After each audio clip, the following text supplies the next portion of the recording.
জ্বালানি বাজার অস্থিরতায় দেশে দেশে বাড়ছে রুফটপ সোলার প্যানেলের ব্যবহার। এর মধ্যে পাকিস্তান অন্যতম। তাই দেশটিতে সম্ভাবনাময় খাত হয়ে উঠেছে বৈদ্যুতিক গাড়ির বাজার। সেই সুযোগ লুফে নিতে মাঠে নেমেছে পাকিস্তানেরই লাকি মোটরস। এরই মধ্যে বাজারে বৈদ্যুতিক গাড়ি নিয়ে আসতে চীনের রাষ্ট্রীয় মালিকানাধীন গাড়ি নির্মাতা প্রতিষ্ঠান জিএসির সঙ্গে চুক্তি সই করেছে পাকিস্তানের এই প্রতিষ্ঠানটি। এই আওতায় 2026 সালের মধ্যেই পাকিস্তানের বাজারে বৈদ্যুতিক গাড়ি বিক্রির পথে এগুচ্ছে Lucky Motors. Every crisis has an opportunity to offer, and I think this crisis situation in the world has given an opportunity which has actually helped Pakistani consumers to move fast or transition fast from conventional ICE fuel vehicles to এই উদ্যোগটি এমন এক সময় নেওয়া হচ্ছে যখন পাকিস্তানের ভোক্তারা জ্বালানির দাম বৃদ্ধির চাপ সামলাচ্ছেন।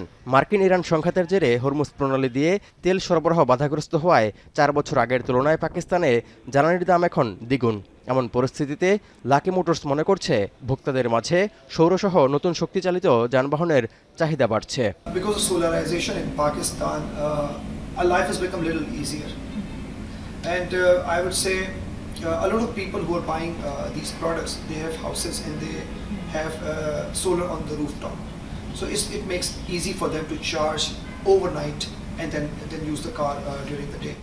লাকি মোটরস ইতিমধ্যে পাকিস্তান জুড়ে বেশ কয়েকটি মডেলের বৈদ্যুতিক গাড়ি প্রদর্শন শুরু করেছে।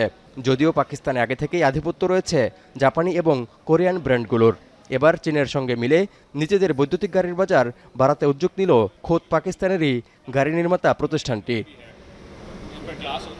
পরিসংখ্যান তথ্য বলছে পাকিস্তানে 1/4 বিদ্যুৎ সরবরাহ হয় সৌরশক্তি থেকে, যার কারণে দেশটিতে বৈদ্যুতিক গাড়ি বিক্রির প্রায় 3 গুণ বেড়েছে।